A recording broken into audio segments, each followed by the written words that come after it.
Shalom, shalom, bien-aimé dans le Seigneur Jésus-Christ, tu es abondamment béni ce soir.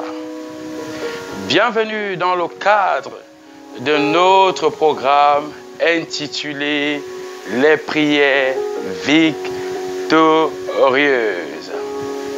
Ah oui, les prières victorieuses, c'est un programme que nous avons mis sur pied par la grâce de Dieu dans le but d'équiper les enfants de Dieu en ce qui concerne la prière.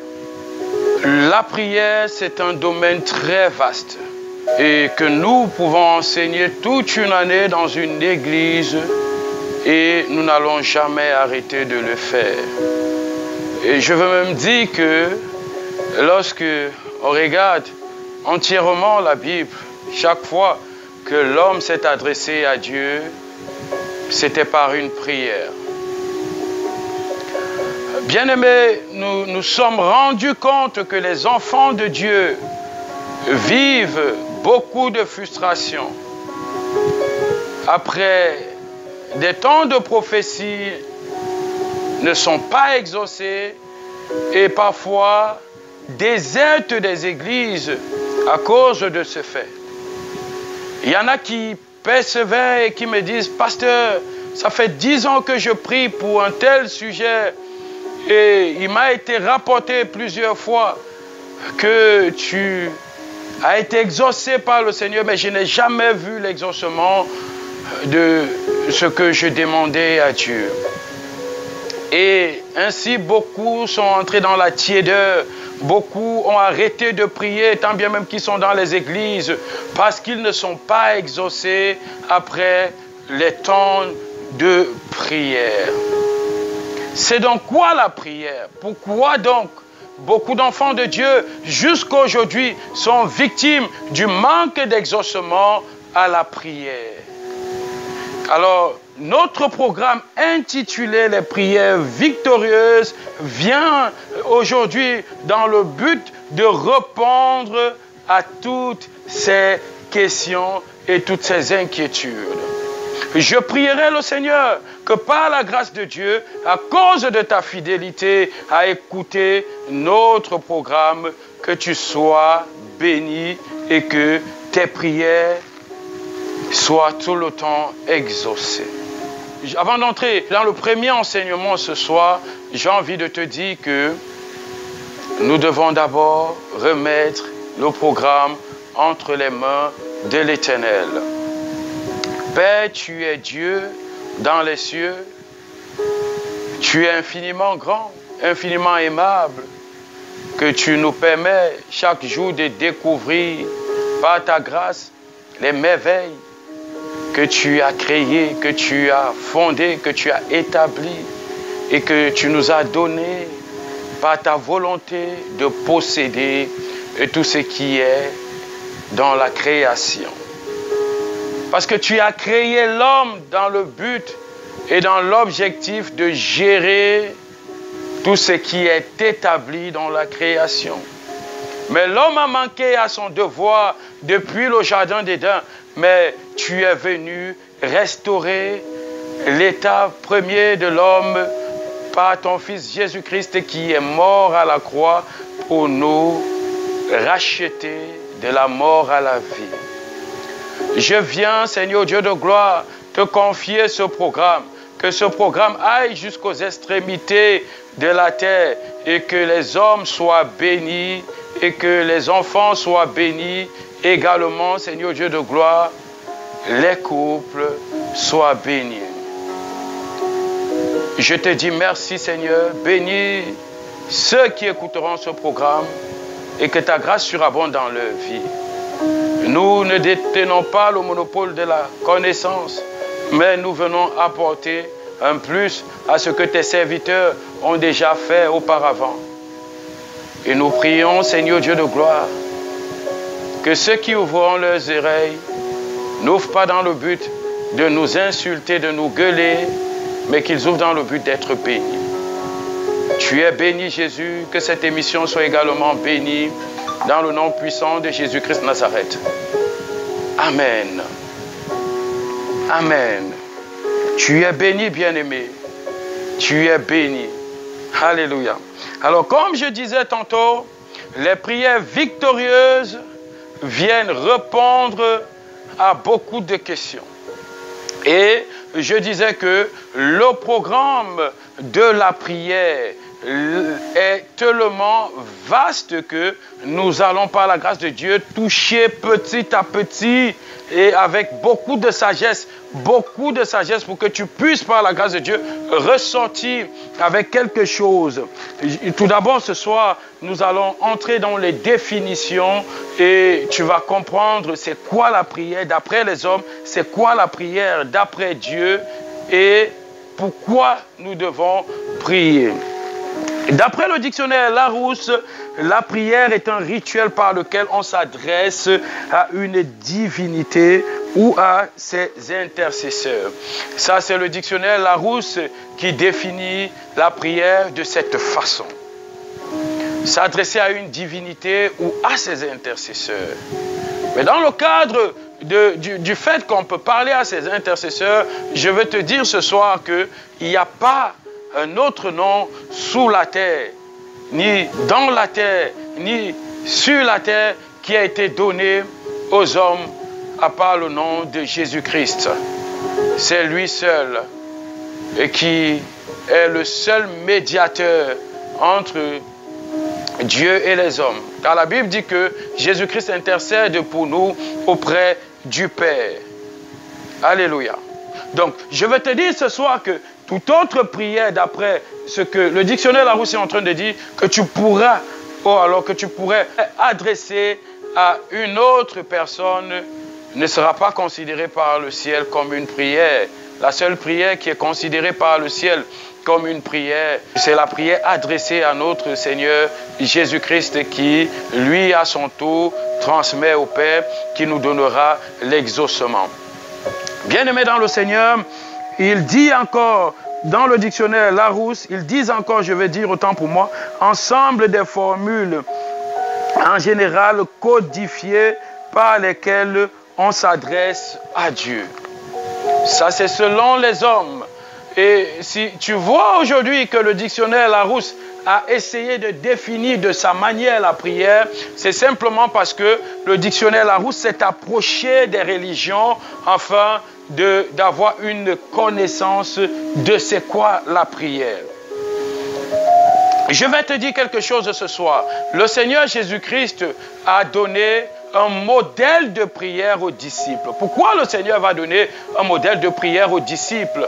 Parce que les disciples s'étaient rendus compte que après plusieurs temps qu'ils passaient eux dans la présence de Dieu, après plusieurs moments qu'ils passaient dans la prière, ils ressortaient, mais ils n'étaient pas exaucés. Et je vais prendre le cas par exemple du démoniaque que les apôtres ont essayé en vain de délivrer, mais ils n'ont pas pu. Et le Seigneur va dire que pourquoi, qu'est-ce que je fais encore avec ces incrédules? Parce qu'ils n'ont pas pu.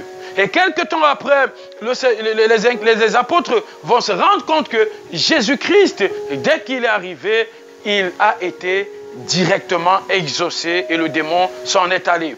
Et ils vont demander au Seigneur bien après, mais Seigneur, comment est-ce que ce démon ne nous a pas fui alors que nous avons chassé en ton nom? Et Jésus va leur dire, il y a une sorte de démons qui ne partent que par des prières et des jeûnes.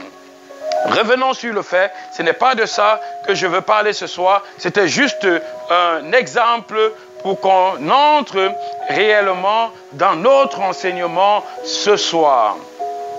Bien-aimé dans le Seigneur, je vais te dire quelque chose ce soir. Quand les apôtres ont posé la question à Jésus sur le fait de comment prier, Jésus les a donné un modèle de prière. Mais est-ce que la Bible s'est arrêtée sur le modèle de prière de Jésus? Je ne pense pas. Il y a eu beaucoup d'autres formes de prière bien après cela que le Saint-Esprit a enseigné aux apôtres et que beaucoup aujourd'hui se sont limités sur le modèle que Jésus a donné. Or, si nous voulons même déchiffrer la prière de Jésus, nous allons comprendre que c'était une prière très forte, très puissante, que nous pouvons utiliser pour désarmer et pour arriver à des buts spirituels. Écoute, mon frère, écoute, ma soeur, bien-aimé dans le Seigneur, la prière, ce n'est pas venir seulement dans la présence de Dieu et dire: notre Père qui est aux cieux, que ton nom soit sanctifié, que ton règne vienne, que ta volonté soit faite sur la terre. Je me rappelle, quand j'étais religieux, j'avais cette capacité de tenir 3 heures de temps dans la présence de Dieu, à manipuler mon chapelet jusqu'au matin et à ressortir souvent sans réponse à mes prières. Pourquoi? Parce que je passais des heures à réciter. C'est quoi la prière d'après Jésus-Christ? Si nous ouvrons ensemble notre Bible dans le livre de Luc 11, je vais prendre la version Ostwald. Je ne sais pas quelle version tu as, mais je te demanderai d'ouvrir ta Bible avec moi. Et la Bible va nous dire ceci: un jour que Jésus était en prière à un certain lieu, après qu'il eut achevé, un de ses disciples lui dit: Seigneur, enseigne-nous à prier, comme Jean l'a aussi enseigné à ses disciples. Et il leur dit: quand vous priez, dites: notre Père qui est aux cieux, ton nom soit sanctifié, ton règne vienne, ta volonté soit faite sur la terre comme au ciel. Donne-nous chaque jour notre pain quotidien. Pardonne-nous nos péchés, car nous pardonnons aussi à tous ceux qui nous ont offensés. Et ne nous induis point en tentation, mais délivre-nous du malin. Les disciples vont dire à Jésus: enseigne-nous à prier, parce que nous avons vu Jean enseigner aussi à prier à ses disciples. Voilà pourquoi les disciples de Jean et Jean lui-même avaient toujours la victoire. Mais pourquoi nous n'avons pas de victoire à Jésus? Et Jésus va leur donner un modèle de prière afin qu'il soit exaucé également.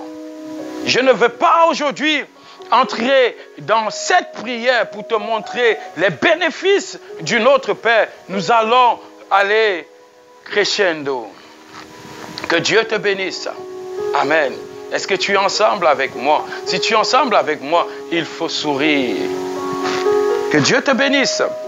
Nous entrons encore dans le livre d'un Timothée, 1 Timothée 1, 2. 1 Timothée 1, 2. 1 Timothée 1, 2, rapidement, nous allons voir quelque chose de merveilleux. 1 Timothée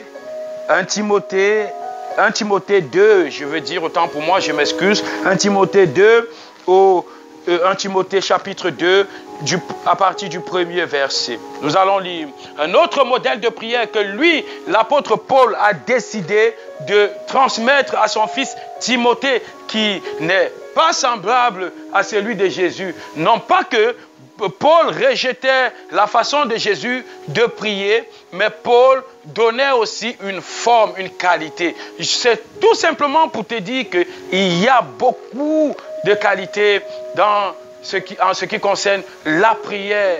Il y a énormément, et nous allons traiter tout le long de nos programmes ces qualités. Il y a des prières d'intercession, il y a des prières d'adoration, il y a des prières de proclamation, il y a des prières de délivrance. Il y a énormément. Le champ de la prière est tellement vaste que nous ne pouvons pas le cultiver, même en une année. Bien-aimé dans le Seigneur, c'est pour ça que ce soir, je viens t'apporter un petit secret. Et si tu continues à nous suivre, tu vas être une personne qui a tout le temps la victoire. Alors, qu'est-ce que Paul va dire à Timothée? Paul va dire à Timothée, dans le livre de 1 Timothée 2, au premier verset, « Je recommande donc, avant toute chose, qu'on fasse des requêtes, des prières, des supplications et des actions de grâce pour tous les hommes, pour les rois et pour ceux qui sont constitués en dignité, afin que nous puissions mener une vie paisible et tranquille en toute piété et honnêteté.